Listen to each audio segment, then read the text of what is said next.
What's up, guys? This is Ian here, coach of your Ladner Lanturn, bringing you the second edition. Well, actually, this will be the first, because you guys will see this before my PTL match. But I've played the PTL match, and we've adjusted how I'm doing battle videos. So I ended up cropping the screen a lot, which I didn't know I could do, but thanks to Jed for helping me figure it out. And now, hopefully, the battles will be bigger on your screen. You should be able to see everything that's relevant instead of a ton of white space that was irrelevant.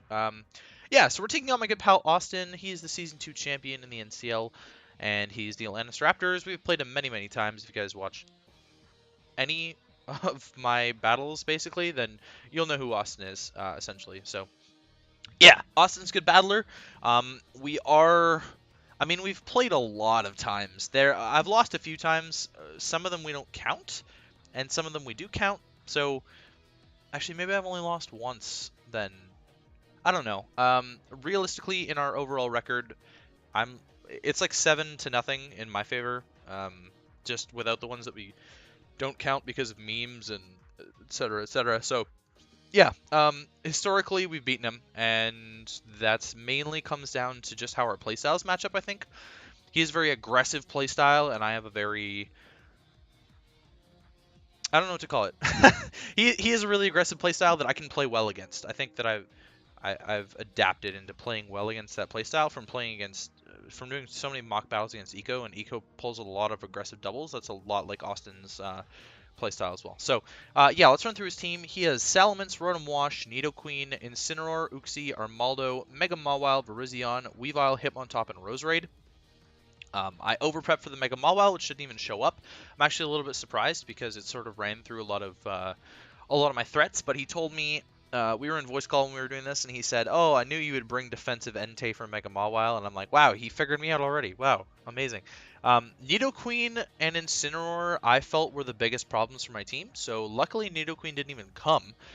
Because I had nothing for Nidoqueen, like literally nothing for Nidoqueen except for Conkeldurr, and I was kind of just hoping and praying that he wouldn't bring Nidoqueen, because like AV Conkeldurr doesn't deal with it that well either. Like, it has to stay in, and I have to Ice Punch when he's obviously going to go into one of his Intimidate mons with his quad Intimidate team. So, anyways, I knew I would have to play around that, and that's sort of how we're going here. So, if you haven't seen the Team Builder, it went up yesterday. Should have gone up yesterday. I believe this will be going up Wednesday. Team Builder should have gone up Tuesday.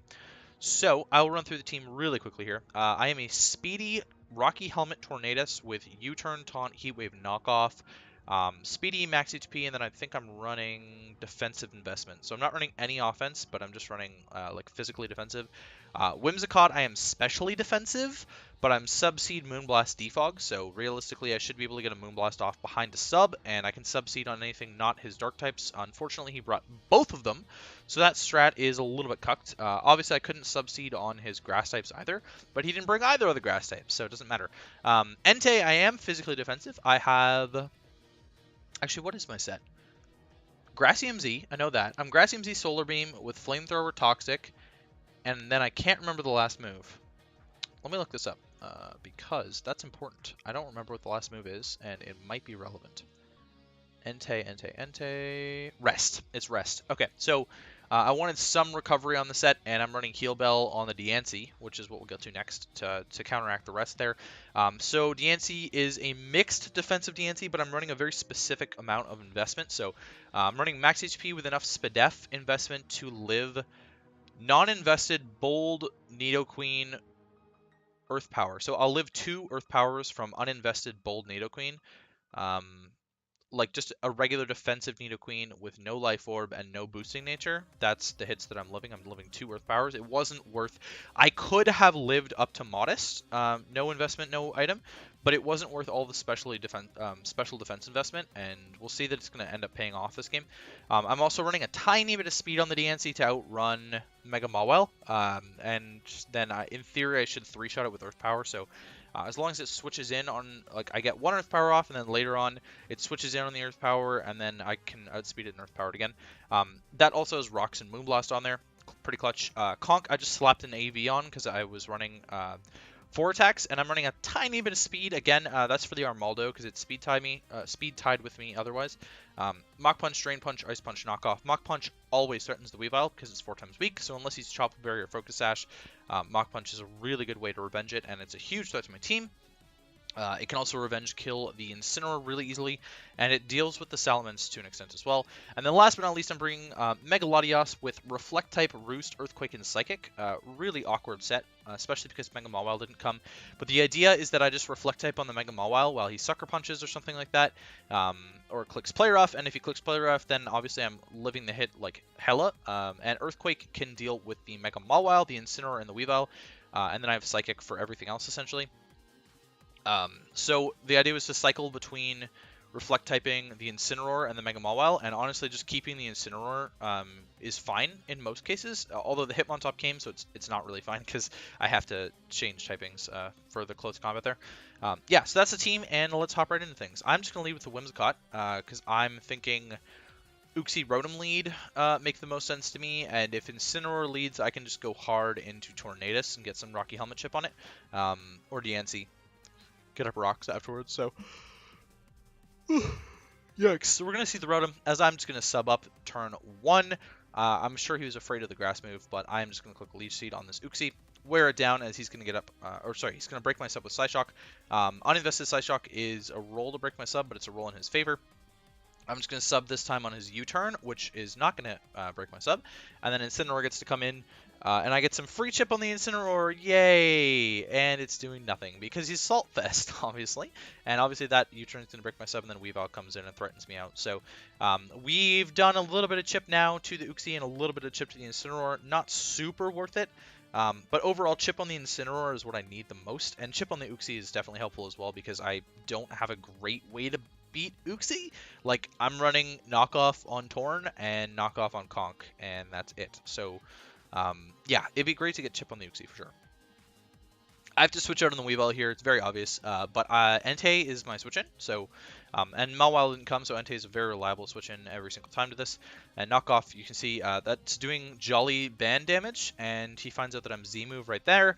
But I'm going to catch this Rotom-Wash, which is his only switch-in to my Entei. I was anticipating Incineroar Rotom-Wash, but we've seen the Assault Vest on the Incineroar, so I doubt that he wants to, like, stay on an Entei and eat, like...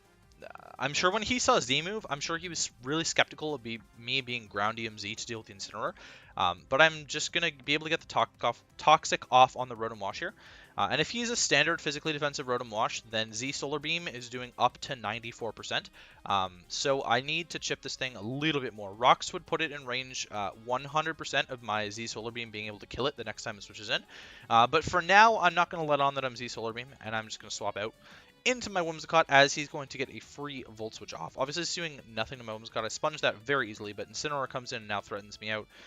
So I believe I just go into Diancie. Yeah, so I go into Diancie this time on the U-turn. I mean, it didn't really matter. I was expecting maybe a Flare Blitz this time, but Uxie comes in on me, and I'm going to opt to go into my Torn on the rocks. So I think that was a misplay. I actually think I should have got my own rocks up just because of the chip damage on the Mence and the Incineroar. I think it would have been a little bit more helpful than going into Torn here, but I am going to get some solid chip off on the Uxie here with knockoff, get rid of its lefties, so now it has no recovery, which is perfect for me, and he shows off the Thunderbolt. So that's good information because now we've seen his whole set. He's got U-turn, Psyshock, Rocks, and Thunderbolt, and I know he basically can't touch Mega Latios at all. And the fact that this Uxie's chipped below half now is pretty clutch. So I'm going to go into Diancie as he actually U-turns. So really strong U-turn play on his part, bringing the Rotom-Wash as well. Because I was definitely planning to get up rocks this turn, but instead I can just bring in my Mega Latios here on the Volt Switch. As he's going to Volt Switch into the Weavile, which obviously threatens me out here. Now, I'm going to predict him going for Pursuit and trying to trap me, so I'm going to go for the ReFlEcT type. I know I live the Pursuit if I stay in, because I'm a very bulky boy. And now I'm a Dark Ice type, so he can't beat me with Pursuit, and I just get a free Roost, which is fine for now. And then I get a ReFlEcT type on the Incineroar, which means U-turn is not doing nearly as much, and in comes the Hitmontop. So obviously there, the Hitmontop is probably clicking close combat since I'm a Dark type. What I could have done is I could have ReFlEcT typed again, but instead he's actually going to show off the Fake Out here and take some Rocky Helmet chip from my Torn. Super good chip damage for me, as I'm going to U-turn out and the Uxie comes in. So again, really solid for me. What I should have done here was go Diancie and get my rocks up, but instead I go Whimsicott and I just get a free sub again, as he's going to U-turn out and again not break my sub. So we're back into this cycle where Incineroar is going to come in. He's going to take a Moonblast. Obviously I can't Leech Seed the Dark type because Prankster isn't working against Dark types. So we're getting a little bit more chip on the Incineroar, but essentially I'm back in the situation where Weavile Pursuit Traps me or goes for an Ice move here, as he's going to double into Salamence, and I actually pull my secondary switch in, which is to Diancie. I'm sure he was expecting the Entei, and that's why he went Salamence, but I'm fine with this. I'm getting my Leftovers recovery back, and Moonblast is going to two-shot this. So I'm just going to go for it as he sets up a DD in my face. A little bit early in my opinion, but you know, there's not much he could have done. And now at the range that I'm at, even if he's Adamant, +1 Earthquake is not a roll to kill me. Unless he's Ground EMZ. So if he's Ground EMZ, I'm in a really bad position because I don't think that Mach Punch is going to be able to kill this. And so what I may have to do is go Whimsicott, sub up, Leech Seed, like just be super obnoxious with it. And the Salamence is in a really good position to sweep me because I don't have extreme speed on the Entei either. So I didn't really bring a lot for Salamence. I actually wasn't expecting Salamence to come. I didn't think it made a lot of sense against my team. Primarily because of Rotom Frost. I thought that Rotom Frost would have been a big issue for him to deal with, especially for the Salamence, and I actually thought Whimsicott would have, like I have Double Fairy, and I thought that that would sort of turn him off, as well as just having Mega Latias, which naturally outspeeds. I thought he would have had to have been Scarf, and I really, Bronzong as well, I think was a big thing for me, and just anticipating that he wasn't going to have the coverage moves to be able to beat my whole team. But I'm sure that the fact that he has double Dark types sort of helped him out in that decision, in figuring out that he could be able to beat Bronzong anyways. So either way, I'm just going to go for the Moonblast here again. There's no reason for me not to, as we see that Adamant Earthquake, +1 Adamant Earthquake does not kill me. He was saying that that was a roll, but I have a lot of physical defense investment, and I'm bold. So he was calculating against a Spadef Diancie, which I'm not, very clearly not. He could have found that out earlier in the game based on the U-turn damage from the Incineroar, and it might have made a little bit different decision, but it really doesn't matter. So Diancie's going to pick up a kill there on the Salamence. Big threat down. In fact, one of the biggest threats down. So essentially, Weavile is the biggest threat. Incineroar is more of an issue, but Weavile is the biggest threat on his team left. Uxie's worn down. The Rotom is almost in range. It's so damn close to being in range. But either way, he's just going to bring in the Hitmontop here. I end up going for rocks. No, sorry, I go into my Torn here. That's what I'm doing. I'm saving Diancie for sack. And the close combat comes off. It doesn't really matter to me. And I get some solid Rocky Helmet chip on this thing as well. I'm just going to go for the knockoff here. Get rid of whatever item he wanted to go for. U-turn actually would have been a decent play as well. But we're just going to get rid of his AV. And then I'm going to U-turn out into my Entei, as he's going to U-turn out as well, I think. Should be his play. And I think he U-turns into the Rotom-Wash here. So now I've successfully baited him in, but Leftovers is being a little bit of a problem because it means that Toxic is just neutral damage every time this Rotom switches in. I don't think that I'm going to have another opportunity, just based on the Stealth Rock's damage, I don't think that I'm going to have another opportunity, because I didn't bring removal on the team. So, or I have Defog on the Whimsicott, but he has 2 double Dark types still up. Anyways, I think that this is the time for me to be able to just blow my Z move. So Z Solar Beam is going to come off here, and I'm just going to throw off the Bloom Doom from Entei into the Rotom-Wash. And it's not going to do quite enough. I don't remember the exact calc, but living on 3% is a little bit unfortunate. And Weavile is going to come in here, and he's just going to successfully Pursuit Trap me. I mean, there's really nothing I could have done there unless I had Extreme Speed as tech. But now the Monster King Keldor gets to come in, and I'm going to opt to click Drain Punch here, because I see no reason for him to not save his Weavile. Weavile beats Mega Latias, it beats Torn, and it beats Whimsicott on my team still. There's no reason for him not to save it when it's his biggest offensive threat against my team. So Drain Punch is going to come off, or maybe I click Knockoff, one of the two. Do I click Knockoff? I think I click Knockoff predicting Uxie. Yeah, I did. Okay, so now the Hitmontop's in. Obviously, I'm probably not going to want to stay in on that, and now the Weavile is going to come in on my Torn, so pretty unfortunate for me, and obviously the Weavile outspeeds me, so I'm just going to choose this time to sack off my Diancie to the Icicle Crash. Not a huge deal. Conk gets to come back in, and now I'm going to Drain Punch, knowing that Hitmontop is his switch in to get the Intimidate off. It's not a huge deal to me. Hitmontop's still taking quite a bit of damage. I think I'm running... Instead, I had planned on being Iron Fist initially, just because it was going to do so much for me, but I ended up going with Guts and I'll explain why. So I didn't bring my ground and poison type in Tentacruel, and I thought Roserade and Nidoqueen might come, so I figured if a T-Spike is up, then Guts is going to give me a crap load of damage, and it's going to be super helpful, or I'm going to get Toxic or burnt by the Rotom. That was sort of what was going through my mind.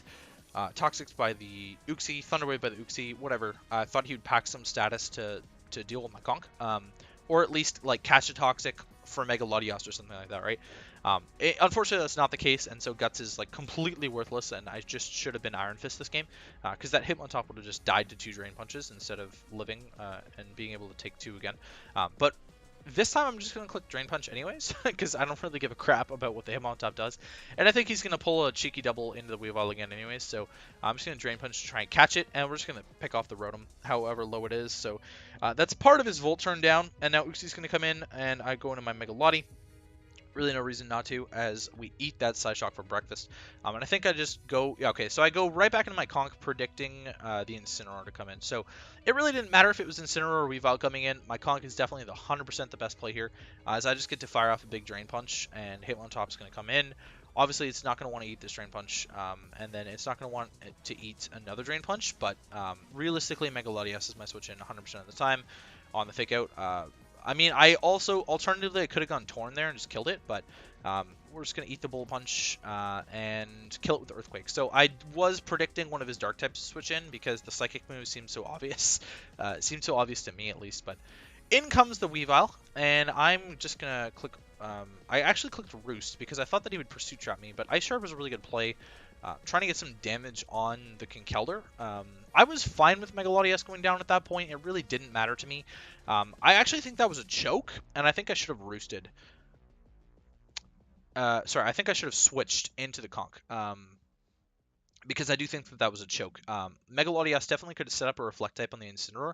And at this stage of the game, when Hitmontop's dead, essentially setting up a ReFlEcT type on the Incineroar wins me the game with Latios, because even if he has low kick Weavile, it's not going to do crap.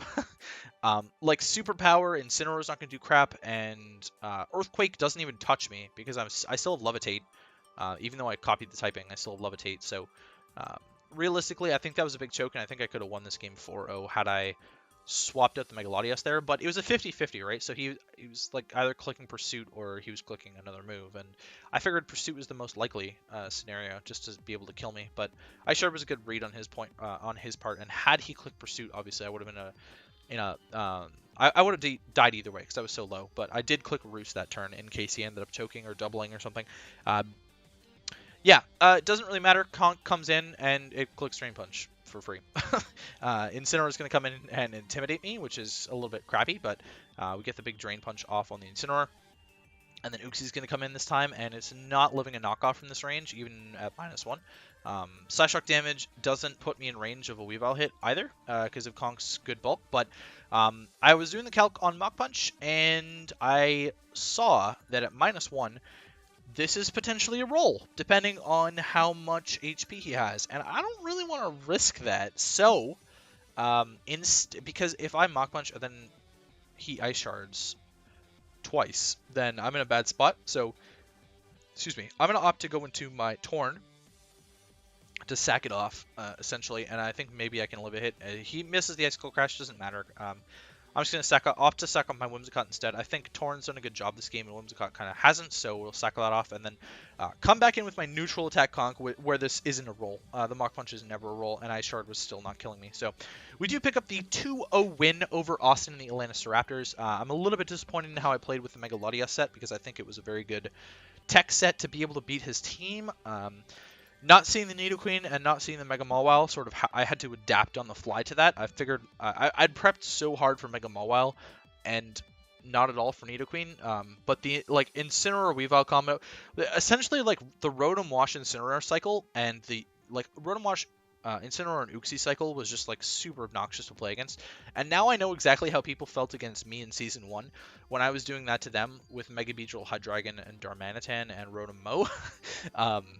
And I guess that's my playstyle. So it's kind of interesting that we're playing... He sort of has a very me team in my eyes. Like, I think that I would succeed. I think that that's the sort of team that I would love to play with and that I'd succeed with. Although I am having fun with my team as well. definitely building with Entei and not having a choice band set every week has been such a blast. Like, Entei is actually such a good versatile fire type in my mind, and it has decent defensive stats. And fire by itself is not a horrible defensive typing. I think it's like the second best defensive typing after steel. So yeah, all that said and done, we're picking up our 2-0 win over Austin. So we moved to 2-0 plus 4. It's not the best differential in the world, but I think picking up early wins in this league is very important to be able to secure playoff spots down the line. Unfortunately for Austin, he falls to 0-2. And I make a little bit more distance in our head-to-head, which is also unfortunate for Austin, but there's only so much he can do. So, I mean, had Nidoqueen come, maybe this match is a little bit different. Had Mega Mawile come, I think that I was actually in a better position to win the game. Had I clicked Stealth Rocks on any of the turns with Diancie, I think that the game becomes a hell of a lot easier for me, and I force the Hitmontop to Rapid Spin at least at one point, which maybe does other things, but at the very least I kill the Rotom-Wash off, and my Entei is a little bit healthier to deal with the Weavile potentially later. So who knows, I definitely misplayed, and I could have played that game a lot better. Next week, we take on Jamesy in the Crystal Palkia. Jamesy's doing amazingly this season. Well, I mean, technically he's only played one game, or we've only seen one game of his at the very least, but looking forward to battling Jamesy, and I will catch you guys for week 3.